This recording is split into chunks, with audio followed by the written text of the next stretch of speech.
ഒരിക്കലും ചാത്തൻ ചെകുത്താനല്ല, ചാത്തൻ ശാസ്താവാണ്, സാത്താനാണ് ചെകുത്താൻ. നിങ്ങളുടെ എന്തെങ്കിലും ഒരു പ്രാർത്ഥന ഭഗവാൻ കേട്ടിട്ടില്ലെങ്കിൽ ആ കേൾക്കാതിരിക്കുന്നതാണ് അല്ലെങ്കിൽ തരാതിരിക്കുന്നതാണ് അനുഗ്രഹം എന്ന് കരുതിക്കോളൂ. കാരണം അത് കിട്ടിക്കഴിഞ്ഞാൽ ഉണ്ടാവുന്ന പ്രയാസങ്ങൾ ഒരുപാട് കൂടുതലായിരിക്കും. അപ്പൊ അതുകൊണ്ട് തന്നെ വിഷ്ണുവായ എന്ന് പറയുന്ന ഈ ഒരു ഇന്ന് വിളിക്കുന്ന ചാത്തൻ സ്വാമിയുടെ വളരെ പരിഷ്കൃതമായിട്ടുള്ള ഒരു രൂപം, ആ രൂപത്തിന് പുറകിൽ ഈ പറഞ്ഞ പോലെ മഹാദേവന് കൂളിവാക എന്ന് പറയുന്ന പാർവതി ദേവിയുടെ തന്നെ മറ്റൊരു രൂപത്തിൽ ഉണ്ടായിട്ടുള്ള ഒരു കുട്ടിയായിട്ടാണ് ചാത്തനെ കാണുന്നത്. അപ്പൊ ഞാൻ ഗുരുവായൂരപ്പനിൽ കണക്ട് ആവുന്നത് പോലെ ചിലപ്പോൾ ചിത്രയ്ക്ക് മഹാദേവൻ ലവ് കണക്ട് ചെയ്യാൻ തോന്നുന്നുണ്ടാവുക, വേറൊരാൾക്ക് അയ്യപ്പസ്വാമി ലവ് കണക്ട് ചെയ്യാൻ തോന്നുന്നുണ്ടാവുക, വേറൊരാൾക്ക് ചിലപ്പോൾ വിഷ്ണുമായ സ്വാമിയിലായിരിക്കും. എനിക്ക് എങ്ങനെ പറയാൻ സാധിക്കും അയാളുടെ ആരാധന അധമവും എൻ്റെത് ഉത്തമാവും എന്ന് പറയാൻ എന്ത് അധികാരം? ചാത്തൻ തന്നെയാണ് ശാസ്താവ്, ശാസ്താവ് തന്നെയാണ് ചാത്തൻ. ഇത് ഞാൻ പറഞ്ഞതല്ല, ചിദാനന്ദപുരി സ്വാമി ഉൾപ്പെടെയുള്ള ഈ ധർമ്മത്തിന്റെ ഏറ്റവും നമ്മൾ ബഹുമാനിക്കുന്ന ആചാര്യന്മാരുൾപ്പെടെ ഇത് സ്ഥിരീകരിക്കുന്നുണ്ട്. നമുക്ക് ഇവിടെ ഉണ്ടായിരുന്ന പ്രധാനപ്പെട്ട ആരാധനാമൂർത്തികൾ എന്ന് പറയുന്നത് ഒന്ന് ചാത്തനായിരുന്നു, ഒന്ന് കാളിയായിരുന്നു, പിന്നെ നാഗദൈവങ്ങളെ നമ്മൾ ആരാധിച്ചു. ഞാൻ പറഞ്ഞല്ലോ, കാവ് സങ്കല്പമാണ് നമുക്ക് ഉണ്ടായിരുന്നത്. അപ്പൊ ചാത്തൻ കാവുകളും ഭഗവതിയുടെ കാളിയുടെ കാവുകളും നാഗത്തിന്റെ കാവുകളൊക്കെയാണ് ഇവിടെ ഉണ്ടായിരുന്നത്. ക്ഷേത്രം എന്ന് പറയുന്ന ഒരു രീതി പിന്നീട് ഉണ്ടായി വരുന്നതാണ്. നന്ദി ഭഗവാന്റെ വാഹനം എന്നുള്ള രീതി മാത്രമേ നമ്മൾ എപ്പോഴും എടുക്കാറുള്ളൂ. ഭഗവാൻ താണ്ഡവ നൃത്തം ആടുന്ന സമയത്ത്, ശിവൻ താണ്ഡവം ആടുന്ന സമയത്ത് മൃദംഗം വായിക്കുന്നത് നന്ദിയാണ്. ഈ വിഷ്ണുമായ ചാത്തനും മഹാദേവന്റെ മകനാണ് എന്നുള്ളത് എനിക്ക് തോന്നുന്നു ചാത്തനെ നമ്മളെല്ലാവരും ഭയങ്കര പേടിയോട് കൂടിയിട്ടാണ് കണ്ടിട്ടുള്ളത്. അല്ലെങ്കിൽ എന്തോ പണി കിട്ടും അങ്ങനത്തെ ഉള്ള രീതിയിലാണ്, പേടിയോട് കൂടിയിട്ടാണ് അവിടെ തൊഴുന്നേന്നുള്ളത്. പക്ഷെ പറയുന്നുണ്ട് പേടിയോട് കൂടി തൊഴേണ്ട ആവശ്യമില്ല എന്നുള്ളത്. നമുക്ക് അവിടെ ചെന്ന് കഴിഞ്ഞാൽ നമുക്ക് മനസ്സിലാവുന്നുണ്ട്. പക്ഷെ പലർക്കും അറിയില്ല ഇത് മഹാദേവന്റെ പുത്രനാണ് എന്നുള്ളത്. അതിന്റെ ആ ഒരു സ്റ്റോറി എന്താ? ഇപ്പം വിഷ്ണുമായ എന്ന് പറയുന്ന പേര് പിൽക്കാലത്ത് ഉണ്ടായതാണ്. യഥാർത്ഥത്തിൽ ചാത്തൻ എന്നാണ് വിളിക്കുന്നത്. ചാത്തന് പിന്നെ കിട്ടുന്ന പേരാണ് വിഷ്ണുമായ. അത് കുറച്ചുകൂടെ ഒന്ന് ബ്രാഹ്മണിക്കലായി പോയ പേരാണ് സത്യം പറഞ്ഞാൽ വിഷ്ണുമായ ചാത്തൻ എന്ന് പറയുന്നത്. അതിന്റെ കഥ ഇപ്പം എത്രയോ കാലം മുമ്പ് നമ്മുടെ പ്രത്യേകിച്ച് കേരളത്തിൽ തനതായിട്ട് നിലനിന്നിരുന്ന ഒരു ആരാധനയായിരുന്നു ചാത്തന്റെ ആരാധന. കാരണം നമുക്ക് ഇവിടെ ഉണ്ടായിരുന്ന പ്രധാനപ്പെട്ട ആരാധനാമൂർത്തികൾ എന്ന് പറയുന്നത് ഒന്ന് ചാത്തനായിരുന്നു, ഒന്ന് കാളിയായിരുന്നു, പിന്നെ നാഗദൈവങ്ങളെ നമ്മൾ ആരാധിച്ചു. ഞാൻ പറഞ്ഞല്ലോ, കാവ് സങ്കല്പമാണ് നമുക്ക് ഉണ്ടായിരുന്നത്. അപ്പൊ ചാത്തൻ കാവുകളും ഭഗവതിയുടെ കാളിയുടെ കാവുകളും നാഗത്തിന്റെ കാവുകളൊക്കെയാണ് ഇവിടെ ഉണ്ടായിരുന്നത്. ക്ഷേത്രം എന്ന് പറയുന്ന ഒരു രീതി പിന്നീട് ഉണ്ടായി വരുന്നതാണ്. അതിൽ നമുക്ക് ഇന്ന് നമ്മൾ ശാസ്താവ് എന്ന് പറഞ്ഞ് ആരാധിക്കുന്ന വലിയ മൂർത്തി, ഇപ്പൊ നമ്മൾ നേരത്തെ പറഞ്ഞ പോലെ മോഹിനിയുടെയും മഹാദേവന്റെയും പുത്രനായിട്ടുണ്ടാവുന്ന ശാസ്താവ് എന്ന് പറയുന്ന മൂർത്തിയുടെ ഗ്രാമ്യവും വന്യവുമായിട്ടുള്ള ഭാഷാഭേദമാണ് ചാത്തൻ.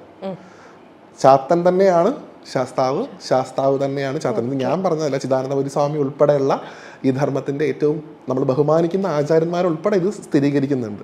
അപ്പൊ നമുക്ക് സംസ്കൃതപദമായിട്ടുള്ള ശാസ്താവ് നമുക്ക് അന്യമാണ്. നമുക്കറിയാവുന്നത് മലയാളത്തെ ചാത്തൻ എന്ന് പറയുന്ന രീതിയായിരുന്നു.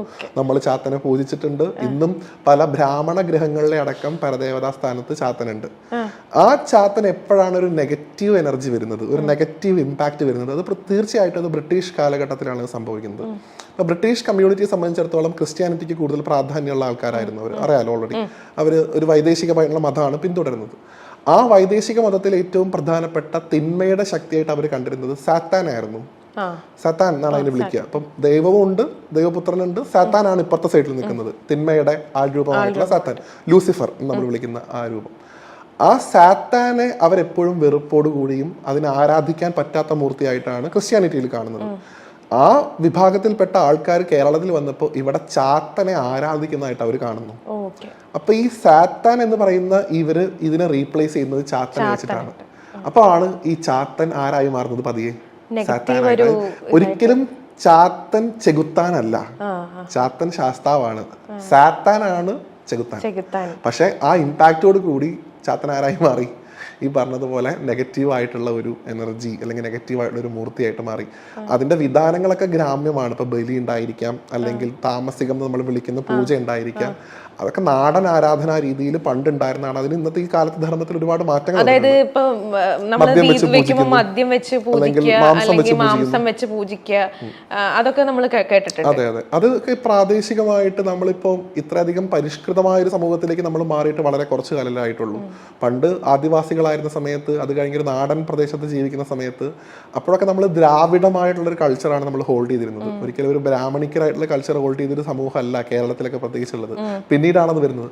അപ്പൊ അതുകൊണ്ട് തന്നെ വിഷ്ണുവായ എന്ന് പറയുന്ന ഈ ഒരു ഇന്ന് വിളിക്കുന്ന ചാത്തൻ സ്വാമിയുടെ വളരെ പരിഷ്കൃതമായിട്ടുള്ള രൂപം, ആ രൂപത്തിന് പുറകിൽ ഈ പറഞ്ഞ പോലെ മഹാദേവന് കൂളിവാക എന്ന് പറയുന്ന പാർവതി ദേവിയുടെ തന്നെ മറ്റൊരു രൂപത്തിൽ ഉണ്ടായിട്ടുള്ള ഒരു കുട്ടിയായിട്ടാണ് ചാത്തനെ കാണുന്നത്. ചാത്തൻ പിന്നീട് കൈലാസത്തിലേക്ക് പോകത്തിന്റെ പുറത്ത് പോകുന്ന സമയത്ത് നന്ദികേശൻ തടയുകയും നിനക്ക് അകത്ത് കയറാൻ അനുവാദമില്ല എന്ന് പറയുമ്പോൾ വിഷ്ണുവിന്റെ രൂപം എടുത്തുകൊണ്ട് കൈലാസത്തിനകത്തേക്ക് കയറിയതുകൊണ്ട് മായയാൽ വിഷ്ണുവിന്റെ രൂപം സ്വീകരിച്ചുകൊണ്ട് വിഷ്ണുമായ എന്ന് പറഞ്ഞ് മാറി. പിന്നെ അതിനെ ബൃങ്കാസുരവട്ടം എന്നൊക്കെ പറഞ്ഞ് കണക്ട് ചെയ്യുന്നുണ്ട്. അത് അത്രയൊന്നും അറിവ് എനിക്കില്ല, അതിനൊക്കെ എത്രത്തോളം സാങ്കേതികതയുള്ള പരാതി ഉണ്ടെന്നുള്ളത്. പക്ഷെ അതൊരിക്കലും ഒരു ചീത്തമൂർത്തി എന്ന രീതിയിൽ ഞാൻ കാണാറില്ല. ഏത് രൂപമാണെങ്കിലും നമുക്ക് ഇഷ്ടമുള്ള രീതിയിലാണ് നമ്മൾ കണക്ട് ആവുക. അപ്പൊ ഞാൻ ഗുരുവായൂരപ്പനിൽ കണക്ട് ആവുന്നത് പോലെ ചിലപ്പോൾ ചിത്രയ്ക്ക് മഹാദേവനിലാവും കണക്ട് ചെയ്യാൻ തോന്നുന്നുണ്ടാവുക, വേറൊരാൾക്ക് അയ്യപ്പസ്വാമിയിലാവും കണക്ട് ചെയ്യാൻ തോന്നുന്നുണ്ടാവുക, വേറൊരാൾക്ക് ചിലപ്പോൾ വിഷ്ണുമായ സ്വാമിയിലായിരിക്കും. എനിക്ക് എങ്ങനെ പറയാൻ സാധിക്കും അയാളുടെ ആരാധന അധമവും എന്റേത് ഉത്തമാവും എന്ന് പറയാൻ എന്ത് അധികാരം എനിക്കുള്ളത്? ഇതിന്റെ ഇന്റൻഷൻ കറക്റ്റ് ആണെന്നുണ്ടെങ്കിൽ അത് ഒരു പ്യുവർ ആയിട്ടുള്ളത്. കാരണം എന്ന് വെച്ചാൽ ഇതും ഞാൻ കേട്ടിട്ടുള്ള കാര്യമാണ്. വെച്ചാൽ ചാത്തനെ നമ്മൾ രണ്ട് രീതിയിൽ നമ്മൾക്കത് എടുക്കാം എന്നുള്ളത്. അതായത് നല്ല രീതിയിലും ചാത്തനെ നമുക്ക് കാര്യസാധ്യത്തിന് നമുക്ക് എടുക്കാം, അല്ലെങ്കിൽ ബാക്കിയുള്ളവർക്ക് എന്തെങ്കിലും ദോഷം വരണേ എന്നുള്ള രീതിയിലും എടുക്കാം. കാരണം ചാത്തൻ നമ്മൾ ഭക്തര് പറയുന്ന എല്ലാ കാര്യങ്ങളും കേൾക്കുന്ന പറഞ്ഞത്. ഞാൻ അങ്ങനെ കേട്ടിട്ടുള്ളത്. അതിപ്പോ ചാത്തന്റെ കാര്യത്തിൽ മാത്രമല്ല, നമുക്ക് ഏതൊരു ശക്തിയെ നമ്മൾ എങ്ങനെ ഉപയോഗിക്കുന്നു എന്നുള്ളതാണ് കാര്യം. ഇപ്പൊ കറണ്ട് നമുക്ക് ലൈറ്റായ എനർജി ആയിട്ട് യൂസ് ചെയ്യാം, ഷോക്കും കിട്ടും. അത് നിറയെ സമയം ഷോക്ക് അടിപ്പിച്ച ഒരാളെ കൊല്ലാനും പറ്റും. അതുപോലെയാണ് ലോകത്തുള്ള ഏത് എനർജിയും. ഇപ്പൊ നമുക്ക് നോക്കൂ, ഭഗവതിയുടെ പലതരത്തിലുള്ള രൂപഭേദങ്ങളുണ്ട്. ഇപ്പം ചാമുണ്ഡ, അല്ലെങ്കിൽ ഭദ്രകാളി, അല്ലെങ്കിൽ ഇപ്പൊ ഇന്ന് ഏറ്റവും കൂടുതൽ പ്രചാരത്തിലുള്ള വാരാഹി, സപ്തമാതൃക്കളിൽ പെടുന്ന മറ്റു രൂപങ്ങൾ, ഇതിനെ പലതിനെയും മന്ത്രവാദത്തിൽ ഉപയോഗിക്കുന്നുണ്ട്. ഇപ്പൊ ഞാൻ നേരത്തെ സൂചിപ്പിച്ച വേട്ടയ്ക്കൊരു മകന്റെ മന്ത്രവാദ സ്വരൂപങ്ങളായിട്ടുള്ള ധ്യാനങ്ങളുണ്ട്. ഇവൻ ഞാൻ വായിച്ചിട്ടുള്ളതും ശരത്തേനൊക്കെ പറഞ്ഞ കൃഷ്ണന് പോലും നമുക്ക് മന്ത്രവാദ സ്വരൂപത്തിലുള്ള ധ്യാനങ്ങളും കാര്യങ്ങളും ഉണ്ട്. അപ്പോൾ ഏതൊരു എനർജിയെയും ഉപാസിക്കുന്ന ഉപാസകൻ അവന്റെ ആരാധനാമൂർത്തിയെ കൊണ്ട് വിടുപണി ചെയ്യിപ്പിക്കുക എന്ന് പറയും. നമുക്കിഷ്ടമുള്ളത് ചെയ്യിപ്പിക്കുക. അതിന്റെ കർമ്മം ഒരിക്കലും നമ്മളെ വിട്ടു പോവില്ല. ഇപ്പൊ നമ്മൾ പറയാറില്ലേ, reaction there is an equal and opposite reaction. നമ്മൾ ചെയ്യിക്കുന്നത് നമ്മുടെ ഉപാസനയുടെ ബലം കൊണ്ട്, നമ്മുടെ പ്രാർത്ഥനയുടെ ബലം കൊണ്ട്, ഇത്ര നാൾ ഞാൻ നോക്കിയില്ലേ എന്ന കണക്ക് വെച്ച് ആ മൂർത്തിയെ കൊണ്ട് അതിനിഷ്ടമല്ലാത്തൊരു കാര്യമാണ് ചെയ്യിക്കുന്നത്. മേ ബി ആയിരിക്കാം. അതിന്റെ റിഫ്ലക്ഷൻ നമുക്കും ഏതെങ്കിലും ഒരു സമയത്ത് തിരിച്ചു വരും. അത് കുറയ്ക്കാനാണ് വീണ്ടും അത് കണ്ടിന്യൂ ചെയ്യുന്നതും ജപം കൂട്ടുകയൊക്കെ ചെയ്യുന്നത്. ഇപ്പോൾ പല ആളുകളും പറഞ്ഞു കേൾക്കുന്നുണ്ട് പല യജ്ഞങ്ങൾ. ഇപ്പൊ എനിക്ക് പോലും പല സമയത്തും തോന്നാറുണ്ട്, പ്രഭാഷണങ്ങളൊക്കെ കഴിഞ്ഞ് പോകുന്ന സമയത്ത് 1-2 ദിവസം ചിലപ്പോൾ നമുക്ക് വളരെയധികം വയ്യാതാവും, വളരെയധികം ബോഡി വീക്കാവും. കാരണം നമ്മൾ ഒരുപാട് പോസിറ്റീവ് എനർജി അങ്ങോട്ട് കൊടുക്കുമ്പോൾ ആ ഭാഗത്തുള്ള നെഗറ്റീവ് എനർജി നമ്മളെയും എഫക്ട് ചെയ്യുന്നുണ്ട്. ആ നെഗറ്റീവ് എനർജിയെക്കാട്ടിലും മുകളിൽ നിൽക്കാനുള്ള എനർജി നമുക്ക് ഉണ്ടാവണം. അതിനാണ് ജപവും കവചവും ഒക്കെ നമ്മൾ സ്ഥിരം ശീലിക്കണം എന്ന് പറയാം പൊതുവിൽ. അതുകൊണ്ട് ചാത്തനെന്നല്ല, ഏതൊരു ആരാധനാമൂർത്തിയെ കൊണ്ടും നമുക്ക് എങ്ങനെ ഉപയോഗിക്കണോ അങ്ങനെ ഉപയോഗിക്കാം. അതിനെപ്പോഴും ഈ പറഞ്ഞതുപോലെ നമുക്കൊരാളെ കൊല്ലാനും കഷ്ണം നുറുക്കാനും ഒരു ചെറിയ പിച്ചാത്തി ഉപയോഗിക്കാം എന്ന് പറഞ്ഞതുപോലെ സൂക്ഷിച്ച് ഉപയോഗിച്ചാൽ എല്ലാം നല്ലതാണ്. അതെങ്ങനെ എടുക്കുന്നു എന്നുള്ളതാണ് പ്രശ്നം. നമ്മളിപ്പോ ഇൻസ്റ്റാഗ്രാമില് റീൽസിലൊക്കെ കാണാറില്ലേ, ഇന്ന മന്ത്രം ചൊല്ലിയാല് നമുക്ക് നല്ലത് വരും, അല്ലെങ്കിൽ ഇന്ന മന്ത്രം ചൊല്ലിയാൽ ഇന്ന കാര്യം നടക്കും എന്നുള്ള രീതിയിലൊക്കെ.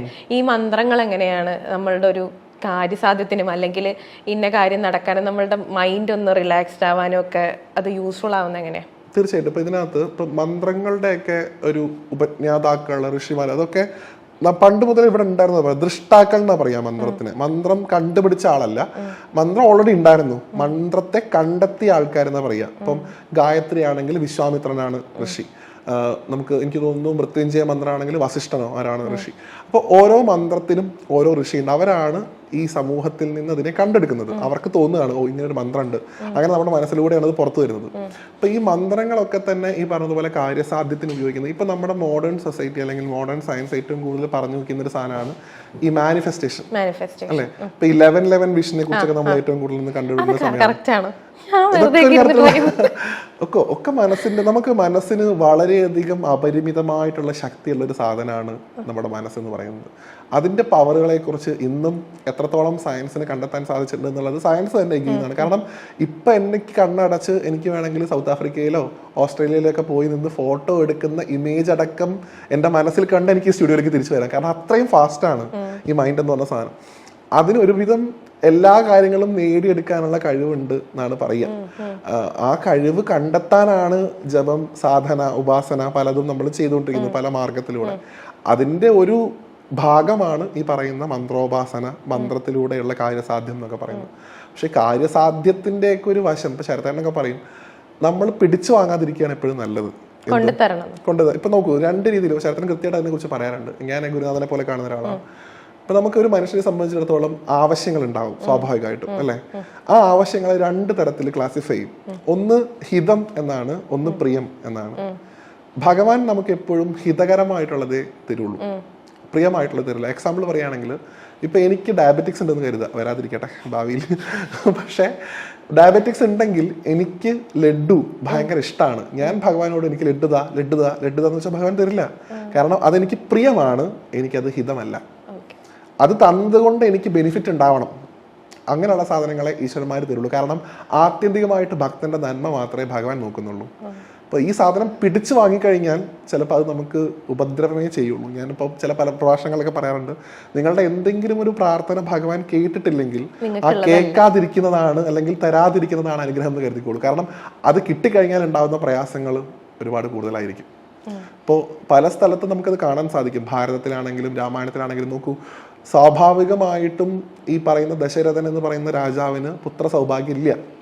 അദ്ദേഹത്തിന് അത് വിധിച്ചിട്ടില്ല. അവിടെയാണ് പുത്രകാമേഷ്ടി എന്ന് പറയുന്ന യാഗം നടത്തി 4 പുത്രന്മാരെ ഉണ്ടാക്കുന്നുണ്ട്. അദ്ദേഹത്തിന് എന്താണ് അവസാനം കിട്ടുന്നത്? എന്താ സംഭവിക്കുന്നത്? അത് പുത്രശോകത്താലാണ് അദ്ദേഹം മരിച്ചു പോകുന്നത്, അല്ലെ? അപ്പൊ പിടിച്ചു വാങ്ങുന്നതിനൊന്നും വലിയ ആയുസ് ഏത് കാലത്തും ഉണ്ടായിരിക്കില്ല. ദുര്യോധനൻ കള്ളച്ചൂത് കളിച്ചിട്ട് പിടിച്ചു വാങ്ങിയതാണ് രാജ്യം. അതിനെത്ര കാലത്ത് ആയുസാണ് ഉണ്ടായത്? അപ്പൊ ഭഗവാനോട് പ്രാർത്ഥിക്കേണ്ടത്, ശരത്തേനൊക്കെ പറയും, ഭഗവാനെ ഇന്ന കാര്യത്തിന് എനിക്ക് അർഹത ഉണ്ടെങ്കിൽ അതെനിക്ക് തരണേ, അല്ലാത്തത് വേണ്ട. എനിക്ക് ഇന്നൊരാഗ്രഹമുണ്ട്, ആ ആഗ്രഹം എനിക്ക് നല്ലത് ചെയ്യുമെങ്കിൽ, എനിക്കത് നേടാൻ അർഹത ഉണ്ടെങ്കിൽ അതെനിക്ക് തരണേ എന്നാണ് പ്രാർത്ഥിക്കേണ്ടതെന്നാണ് പറയാം. അങ്ങനെയാണ് പ്രാർത്ഥിക്കുക. അല്ലാണ്ട് എനിക്ക് വീട് തരണേ, കാറ് തരണേ, ലിസ്റ്റ് അങ്ങോട്ട് കൊടുത്തു കഴിഞ്ഞാൽ ആ കാർ അടിച്ചാൽ ചിലപ്പോൾ നമ്മൾ മരിക്കുക. അതുകൊണ്ട് അത് ചോദിക്കാതിരിക്കുന്നത് എപ്പോഴും അർഹത ഉണ്ടെങ്കിൽ, ഗുണകരമാവുമെങ്കിൽ തരണേ എന്ന് പറയുന്നതാണ് നല്ലത്. ശരിയാണ്. ഇപ്പം ഈ നന്ദീനെ, ഞാൻ വീണ്ടും മഹാദേവനിലേക്ക് വരികയാണ് കേട്ടോ. നന്ദീനെ തൊഴുതിട്ടാണ് നമ്മൾ മഹാദേവനെ തൊഴാൻ പാടുള്ളൂ എന്ന് പറഞ്ഞേക്കുന്നത്. നമ്മൾ അതൊന്നും ഓർക്കാറില്ല. ഞാനൊക്കെ ചിലപ്പോൾ നന്ദി അവിടെ ഉണ്ടെന്ന് പോലും നോക്കാറില്ല, ചിലപ്പോൾ മഹാദേവനെ തൊഴും. അതിന് എന്തെങ്കിലും തെറ്റുണ്ടോ? ഒരു തെറ്റില്ല. നമുക്കെപ്പോഴും മഹാദേവനാണെങ്കിലും ഗുരുവായൂരപ്പനാണെങ്കിലും, ഇപ്പൊ ഭഗവാൻ കൃഷ്ണൻ തന്നെ പറയുന്നുണ്ട്, എനിക്ക് ഏറ്റവും ആരാധന തോന്നുന്നത് എൻ്റെ ഭക്തന്റെ ദാസനോടാണ് എന്നാണ്. അതായത് ഈശ്വരന്മാരൊക്കെ അവരെക്കാൾ കൂടുതൽ വില കൽപ്പിക്കുന്നത് അവരുടെ ഭക്തന്മാർക്കാണ്. ഇപ്പൊ ഗുരുവായൂരപ്പനെ സംബന്ധിച്ചിടത്തോളം നോക്കൂ, ഗുരുവായൂരപ്പനേക്കാൾ ഇഷ്ടമാണ് പൂന്താനത്തിനെ, ഗുരുവായൂരപ്പനേക്കാൾ ഇഷ്ടമാണ് കുറൂരമ്മയെ, ഗുരുവായൂരപ്പനേക്കാൾ ഇഷ്ടമാണ് മേൽപ്പത്തൂരിനെ, ഗുരുവായൂരപ്പനേക്കാൾ ഇഷ്ടമായിരുന്നു യശോദയെ. കാരണം ഗുരുവായൂരപ്പനെ സ്നേഹിക്കുന്നവരെയാണ് ഗുരുവായൂരപ്പന് 10 ഇരട്ടി അധികം ഇഷ്ടമാണെന്ന് പറയും. അതുപോലെ തന്നെയാണ് മഹാദേവന് ഭഗവാന്റെ ഏറ്റവും പ്രിയപ്പെട്ട പുത്രൻ ആരാന്ന് ചോദിച്ചു കഴിഞ്ഞാൽ അത് സുബ്രഹ്മണ്യ സ്വാമിയാണ് നമ്മൾ പൊതുവിൽ പറയുമെങ്കിലും, അദ്ദേഹം വരുന്നതിന് മുമ്പും അദ്ദേഹം വന്നതിന് ശേഷവും എപ്പോഴും കൂടെ ഉള്ള ഒരേ ഒരാൾ എന്ന് പറയുന്നത് നന്ദിയാണ്. നന്ദി ഭഗവാന്റെ വാഹനം എന്നുള്ള രീതി മാത്രമേ നമ്മൾ എപ്പോഴും എടുക്കാറുള്ളൂ. ഭഗവാൻ താണ്ഡവ നൃത്തം ആടുന്ന സമയത്ത്, ശിവൻ താണ്ഡവം ആടുന്ന സമയത്ത് മൃദംഗം വായിക്കുന്നത് നന്ദിയാണ്. പ്രദോഷ സമയത്ത് മൃദംഗം വായിച്ച് ആ താളത്തിനാണ് ഭഗവാൻ നൃത്തം ചെയ്യുന്നത്. അപ്പൊ നോക്കൂ, നന്ദിയുടെ താളമാണ് ഭഗവാന്റെ നൃത്തത്തിന്റെ സ്രോതസ്. അപ്പോൾ അത്രയധികം പ്രാധാന്യം കൊടുക്കുകയാണ്. ഗണങ്ങളുടെ നാഥനായിട്ട് ഗണപതി ഉണ്ട്, അല്ലെ? ഭൂതനാഥനായിട്ട് അയ്യപ്പസ്വാമി ഉണ്ട്. ഇപ്പോൾ സകല ഈ മൂർത്തികളുടെയൊക്കെ ഒരു നേതാവായിട്ട് കാളിയെ വേണമെങ്കിൽ നമുക്ക് കാണാം. അപ്പോഴൊക്കെ തന്നെ ഈ നന്ദി എന്ന് പറഞ്ഞ ഐഡന്റിറ്റി ഇതിന്റെയൊക്കെ മുകളിൽ നിൽക്കുന്നുണ്ട്, അല്ലെ? കാരണം മഹാദേവന് ഏറ്റവും അടുത്ത് നിൽക്കുന്ന മഹാദേവൻ, എനിക്കിപ്പോ നമ്മളെപ്പോഴും പറയും ശ്രീരാമസ്വാമി എന്ന് പറഞ്ഞാൽ അവിടെ ഓട്ടോമാറ്റിക് ആയിട്ട് ആര് വരും? ഹനുമാൻ വരും, അല്ലെ? ഹനുമാൻ ഇല്ലാതെ നമുക്ക് ശ്രീരാമനെ സങ്കല്പിക്കാൻ സാധിക്കില്ല. ഹനുമാന്റെ അല്ലെങ്കിൽ ശ്രീരാമന്റെ ഒരു ക്ഷേത്രം ഉണ്ടെങ്കിൽ അവിടെ എവിടെയെങ്കിലും ഒക്കെ ഹനുമാന്റെ സ്ഥാനം തീർച്ചയായിട്ടും ഉണ്ടാവും. നന്ദി ഇല്ലാത്ത ശിവക്ഷേത്രങ്ങൾ എവിടെയാണുള്ളത്? നന്ദി എന്ന് പറഞ്ഞാൽ ഭഗവാന്റെ ഭക്തൻ എങ്ങനെയാവണം എന്ന് കാണാനുള്ള ഒരു റോൾ മോഡലാണ് നന്ദി എന്ന് പറയാം. അപ്പൊ നമ്മൾ അകത്തേക്ക് കയറി പോകുമ്പോൾ ആദ്യം കാണുക ആരെയാ? നന്ദിയാണ് കാണുക. നന്ദി എവിടേക്ക് എപ്പോഴും നോക്കിയിരിക്കുന്നത്? എവിടെ? ശിവനെ നോക്കിയായിരിക്കണം. ഭക്തൻ അങ്ങനെ ആവണം എന്നാണ് പറയുന്നത്. എപ്പോഴും ഭഗവാനിലേക്കായിരിക്കണം ശ്രദ്ധ. ഭഗവാനിലേക്ക് ശ്രദ്ധ കൊടുക്കുന്ന ആ രീതിയാണ് ഞാൻ അന്ന് വന്നപ്പോൾ പറഞ്ഞിരുന്നു. പ്രഹ്ലാദൻ നവവിധ ഭക്തി പറയുമ്പോൾ ഏറ്റവും അവസാനം പറയുന്ന ഭക്തിയാണ് ആത്മസമർപ്പണം. അതായത് ഭഗവാനിലേക്ക് കൊടുക്കുക, ആത്മനിവേദനം എന്ന് പറയും. നമ്മൾ തന്നെ ഭഗവാനെ ഞാനും അങ്ങ് ഒന്നാണ് എന്നറിയുന്ന ആ കണക്ഷൻ പോയിന്റ് ഉണ്ടല്ലോ, ആ കണക്ഷൻ പോയിന്റ് ആണ് ഈ നന്ദിയുടെ നോട്ടവും ഭഗവാന്റെ നോട്ടവും. ഭഗവാനിൽ നിന്ന് വേറിട്ട ഒരാളല്ല നന്ദി. നമ്മൾ പറയുമ്പോൾ ദാസൻ എന്നൊക്കെ പറയുമെങ്കിലും ഈ ബ്രഹ്മബോധത്തിന്റെ ഒരു ചെയിൻ ഇവരുടെ ഇടയിൽ പോകുന്നുണ്ട്. നന്ദി ഭഗവാനെ നമസ്കരിച്ചിരിക്കുകയും ഭഗവാൻ അവിടെ ഇരിക്കുകയും ചെയ്യുന്ന സമയത്ത് നന്ദിക്ക് അറിയാം നന്ദിയുടെ ഉള്ളിലുള്ള ചൈതന്യം ഭഗവാന്റെ ചൈതന്യമാണ്. ഭഗവാൻ അറിയാം ഇത് എന്റെ കുട്ടിയാണ്, എന്റെ സ്രോതസ്സാണ്, എന്റെ സ്രോതസ്സിനാണ് ഇവരുണ്ടായിരിക്കുന്നത്. ആ ലിങ്കാണ് അവിടെ ഉള്ളത്.